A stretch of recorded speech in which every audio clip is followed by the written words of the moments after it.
Candidata, ¿por qué distrito? Va por Guayas, ¿por qué distrito? Por el distrito 1, por el Sí. Partido Social Cristiano, distrito 1. El distrito 1, ¿cuál es la zona que corresponde? Jimena, Letamendi y parte de los Guasmos y también de la Trinitaria. Sí. Jimena y Febres Cordero, que estoy diciendo Letamendi. Cuéntanos un poco qué la motiva a usted a participar en esta contienda electoral, que definitivamente nos tiene un periodo muy corto, primero de campaña, yo le digo elecciones express, y también un periodo reducido, es prácticamente año y medio, que es un gobierno y un periodo legislativo de transición, estar consciente a lo que van.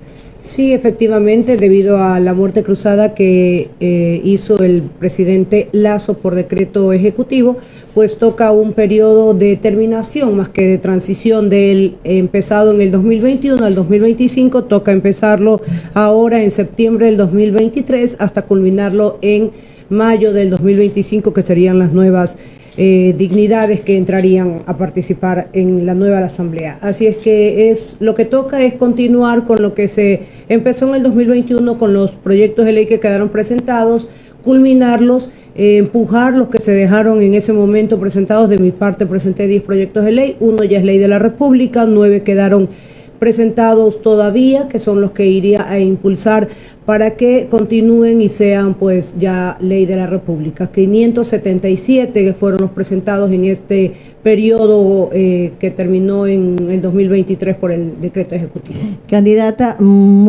la asamblea, los dos últimos periodos de la asamblea han terminado con un índice de aceptación de la ciudadanía muy bajo, y definitivamente es por el trabajo que se ha visto. Usted nos indica que usted como asambleísta presentó 10 proyectos de los cuales uno fue aprobado. Cuéntanos un poco sobre ese que fue aprobado y también sobre los nueve proyectos que tiene pendientes, los más importantes, ya a los cuales usted va a trabajar en el próximo periodo de llegar a la asamblea nuevamente. Bueno, de los 10 proyectos, el que ya es ley de la República es la ley FinTech, que es de financiamiento tecnológico, para que a través de la tecnología, como por ejemplo las clases virtuales o cuando se pasa un programa de radio, ya no solamente a través de la radio, sino a través de plataformas digitales, o cuando un emprendedor vende su producto a través de plataformas digitales, a través de, por ejemplo, de Amazon, de Mercado Libre, que ya no solo lo hace localmente, sino internacionalmente. Eso es tecnología financiera, que un emprendedor puede financiarse, o una radio o un canal a través de YouTube puede financiarse, no a través de un banco tradicionalmente, porque no tienen las garantías para hacerlo, sino que lo hace con estas otras plataformas que ponen su producto a un mercado internacional y que se financia a través de la tecnología. Eso es una fintech que hay en toda Latinoamérica desde hace 20 años, pero solo en Ecuador no existía esta ley, y por eso estas plataformas digitales no ingresaban en nuestro país y no se invertía aquí lo que se invierte en todos los países a nuestro alrededor de Latinoamérica. Ya es una realidad, y ya las plataformas como Amazon Web ya entraron inmediatamente al Ecuador una vez que esta ley fue aprobada. Esa es la que ya es ley de la República. Las otras, por ejemplo, quedó en segundo debate la reforma integral a la ley para personas con discapacidad. Esa ya está en segundo debate y sería la segunda que entre ya a regir en el Ecuador, que fue una reforma integral a esta ley porque no estaba definido bien, y los grupos de personas con discapacidad, las fundaciones, etcétera, me entregaron todo su proyecto de ley en la campaña anterior para que este sea modificado. Así lo presenté, lo hice con el MSP, con el CONADIS y con todos estos grupos, y ya está para segundo debate para que sea aprobado. Otro es la ley para personas con enfermedades catastróficas, huérfanas y raras, que no existe en el país. Por eso es que todas estas personas que necesitan los medicamentos es para un esto. Sí, es una situación muy dramática la de las familias, porque así realmente los medicamentos son inalcanzables económicamente, inalcanzables, y tienen que demandar hasta con acciones constitucionales al gobierno para que se los dé, y no pueden alcanzar sus medicinas, mueren los niños y sacan a cada rato esto. Los familiares que tienen que estar al cuidado de ellos y piden permisos en sus trabajos son despedidos porque no tienen una ley que los ampare para poder tener los permisos para ellos. Así es que esta es la otra ley y ya está sociabilizándose, estaba en la Comisión de Salud y esto es lo que también se va a seguir impulsando y esta sería la primera ley en ese sentido en el país que va a existir. Qué importante y necesaria. Sí, así es. Y de ahí tengo 2 proyectos más en materia de seguridad, un sistema especializado de jueces y fiscales sin rostro para delitos como sicariato, extorsión o vacunas, homicidio, asesinatos, narcotráfico, trata de blancas, tráfico ilícito de migrantes, todos estos delitos de bandas organizadas, delincuencia organizada, para que este tipo de delitos no queden en la impunidad ante las amenazas o las muertes que les dan a los fiscales afuera de la fiscalía, como hemos visto, para que este sistema especializado siga siendo manejado por los jueces penales actuales, pero no se conozca por parte de los delincuentes quiénes son los que los tienen y de esta manera no sean atemorizados, amenazados con su vida o su integridad y tampoco las de sus familias o no los maten como vemos actualmente. Y también una reforma al COIP, al Código Orgánico Integral Penal, donde se aumenta hoy por hoy, se aumentaría a través de esta reforma las penas en este mismo tipo de delitos de altísima peligrosidad hasta por 60 años, actualmente es hasta por 40 años lo máximo que se puede sumar las penas, en este caso sería hasta por 60 años, por cada uno de los delitos que cometa la misma persona se sumaría, pero sin rebajas ni sustitutivas, que es lo que actualmente se les da y por eso terminan cumpliendo muy pocos años y terminan saliendo de la cárcel. Además de eso, en este tipo de delitos habría una excepción. Nuestra Constitución establece mínima intervención penal y que siempre se apliquen medidas sustitutivas y no la prisión preventiva cuando los atrapan los policías. Por eso es que vemos que los jueces los dejan en libertad inmediatamente, produciéndonos a todos los ecuatorianos disgusto, malestar e insatisfacción. Incluso la misma policía se siente frustrada después de hacer un gran operativo que capturan a estos delincuentes e inmediatamente ven que que eso es lo que sucede. Así es. Que eso, o sea, ya incluso la la misma ciudadanía, o sea, cuando ha sido víctima le han asaltado, le han robado, o sea, hay poca confianza realmente en el sistema judicial. ¿Para qué si no voy a lograr nada? Así si es. Cuando llego con mi denuncia, prácticamente entra un trámite burocrático y luego un juez viene y no me da la razón a mí, sino que lo suelta, libera al delincuente. Y eso es lo que establece en verdad la Constitución. La Constitución establece que les den todas las medidas sustitutivas previo a una prisión preventiva, porque hay mínima intervención penal y eso es lo que se votó en esa Constitución del 2008. Ese es el inconveniente en verdad. Por eso es que en estos casos de delincuencia organizada y de sicariato, de secuestros, etcétera, de violación, es que estoy pidiendo en esta reforma al COIP que como excepción a estos delitos tan graves se le dé siempre prisión preventiva, porque estos delincuentes no se vuelven a presentar ante un juez con una sustitutiva. Así también que los menores de edad que cometen este tipo de delitos a partir de los 14 años también sean sancionados como adultos, pero no en una prisión de adultos, sino en una prisión para menores directamente y no en la prisión de adultos, pero que cumplan, porque los ciudadanos no tienen por qué sufrir las consecuencias de los actos que cometen estas personas y simplemente dejarlos en libertad en medio de toda una ciudadanía que aterrorizada vive y no sabe cuando sale de su casa si va a regresar. Ahora el temor, candidata, es si uno va a la tienda, va con miedo porque no sabe si va a regresar solo avanzando 2, 3 cuadras a comprar algo. O sea, tanto existe esta inseguridad en nuestra ciudad que la verdad sí es muy preocupante. Yo creo que esa es una de las preocupaciones más grandes que tiene la ciudadanía en este momento, más que todo en Guayaquil y en otras provincias donde la inseguridad ha crecido enormemente. Usted, de llegar a la asamblea, va a lograr o va a pelear, como se dice, en la asamblea para que esta ley sea aprobada. Y más que todo que estas reformas que tanto necesitan, que no solo de pronto a nivel de constitución, porque yo creo que sí hay que revisar la constitución. Como usted decía, los delincuentes delinquen, entran 2, 3 años a la cárcel, a la prisión y luego salen. Sea por rebajas de penas, por buen comportamiento, etcétera, etcétera. Entonces, ¿qué hacer usted de llegar a la asamblea? Efectivamente, lo que estoy proponiendo es una reforma al COIP. Sería excelente reformar la Constitución en la parte de la prisión preventiva para estos delitos, porque lo que se busca con la mínima intervención penal y con no establecer la prisión preventiva para todos los delitos es evitar el hacinamiento en las cárceles y que los delitos de menos peligrosidad no tengan enseguida una prisión preventiva para evitar que si son inocentes hayan pasado tanto tiempo en la cárcel. Pero los delitos de mayor peligrosidad, como son los que hemos nombrado, sí necesitan estar en prisión preventiva porque ese tipo de delincuentes no vuelven a presentarse ante un juez, no cumplen las sustitutivas y por el contrario, si es que les ponen inclusive esos grilletes, se los sacan en ese instante o con el grillete y todo continúan delinquiendo. Entonces en esos casos sí es necesario que para estos delitos de delincuencia organizada o de mayor peligrosidad ineludiblemente estén en prisión preventiva. Eso es necesario ponerlo primero como una excepción hasta que se pueda reformar la Constitución, porque para poder reformarla es todo un proceso que dura siquiera de 1 hasta 2 años, porque necesita ser presentado el proyecto, que vaya a la Corte Constitucional, que la Corte Constitucional califique la pertinencia o no de esa reforma o referéndum, que vuelva a la Asamblea, que la Asamblea aplique esta reforma o vea la mejor forma de hacer el articulado.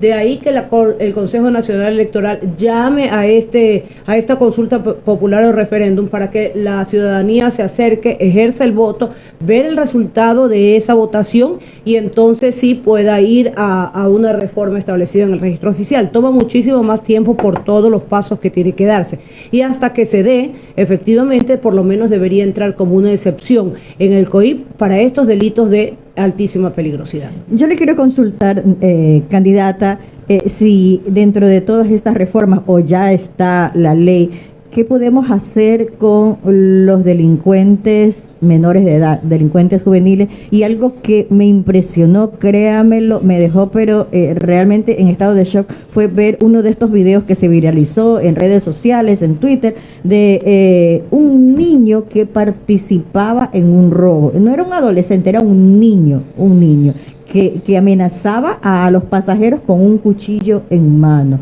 O sea, estamos hablando de quizás que habrá tenido sus 7, 8 años, no pasaba de más, ¿no? Pero frente a eso, ¿qué contempla nuestra ley, nuestra legislatura? ¿Qué se puede hacer desde la Asamblea?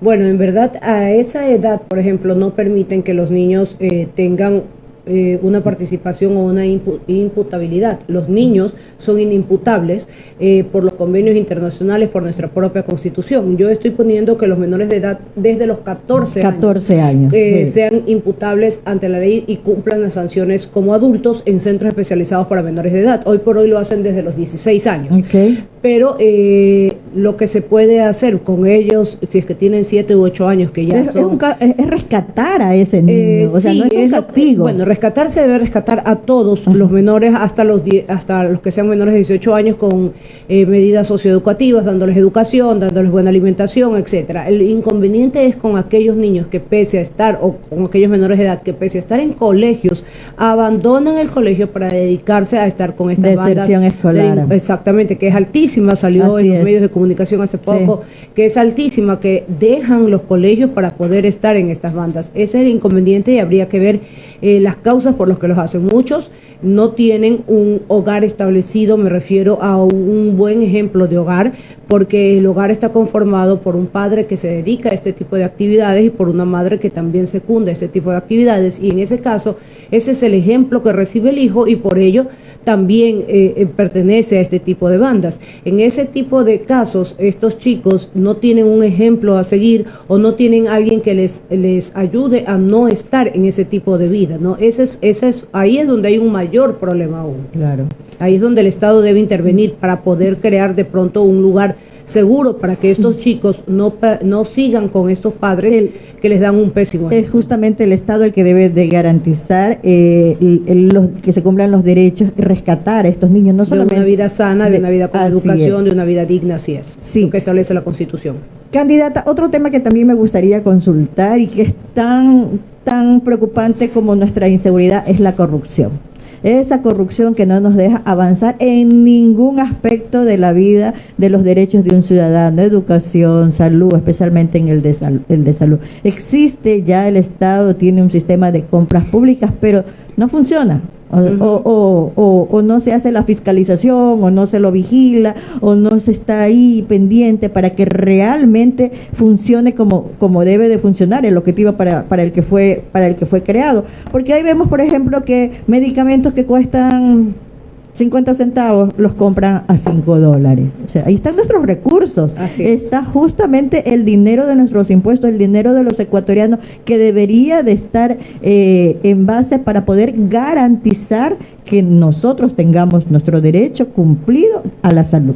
¿Qué se podría hacer ahí? ¿Tiene usted algún proyecto? ¿Contempla usted algún proyecto ahí? En esta asamblea en la que estuve, la que acaba de ser cesada, yo le hice el juicio político a la ex ministra de Salud, Jimena Garzón. Justamente uno de ellos eran los sobreprecios en los medicamentos que hubo, tanto en el Ministerio de Salud como en el IES, porque compraban a través de una especie de tercerización con las universidades públicas, ¿verdad? Que hacían una compra a los laboratorios que no tenían los permisos del ARSA, y que además, al ver este tipo de tercerización con las universidades públicas, lo que hacían era ponerle un precio mayor al producto que se compraba para poderlos hacer a través de estos laboratorios que no tenían los permisos del ARSA. Y esa fue una de las causales por las que pusimos el juicio político y que gané el juicio político contra la ex ministra de Salud, poniéndole la sanción respectiva. Eso por los medicamentos caducados, por la falta de medicinas a las personas con enfermedades catastróficas, huérfanas y raras, y que le pudimos poner a través de la fiscalización el juicio político a la ex ministra de Salud, y que ganamos.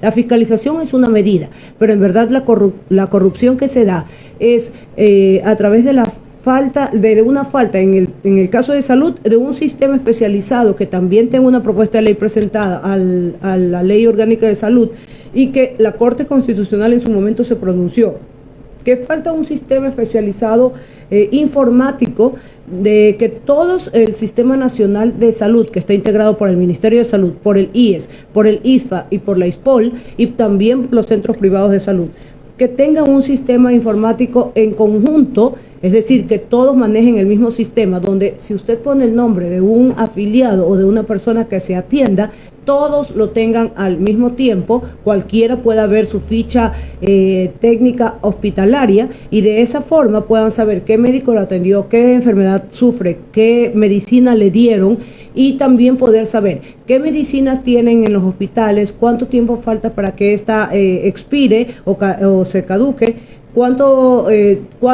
es la que deben comprar, qué médicos hay especialistas en esos hospitales, y una persona pueda ser atendida en cualquiera, y de esto tener un mejor control en todos los lugares.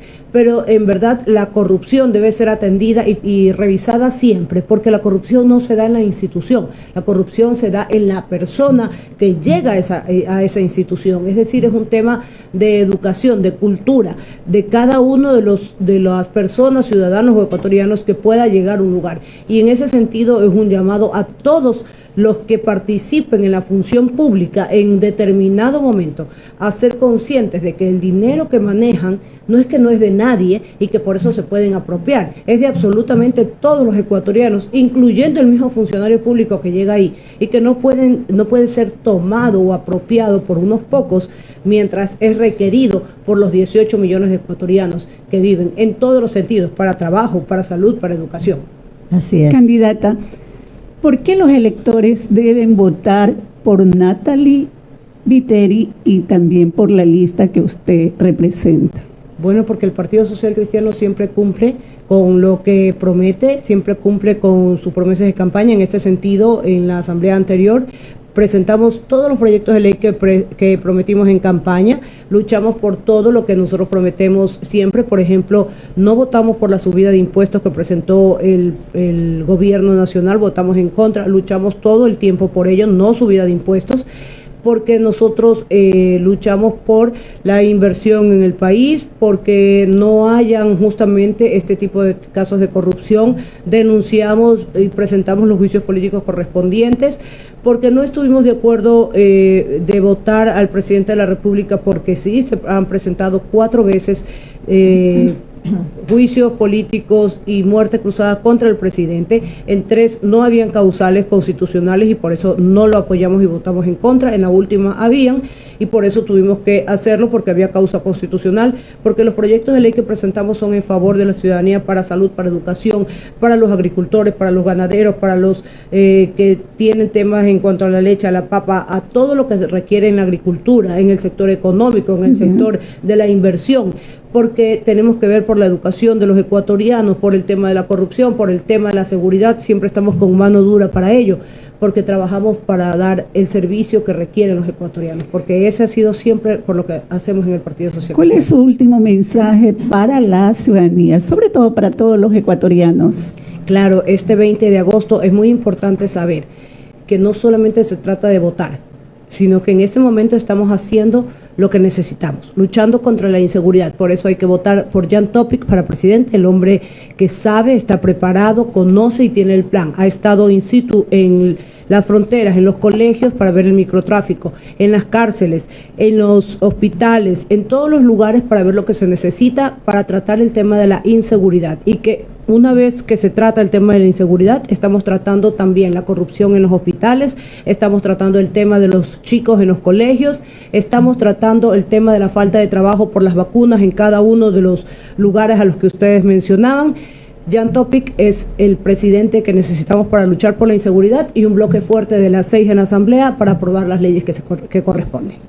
Muchísimas gracias a Natalie Viteri, quien nos ha acompañado el día de hoy aquí en la cabina de Todo Un Poco. Ella, recordemos, es candidata asambleísta por el Partido Social Cristiano. Gracias, candidata, que tenga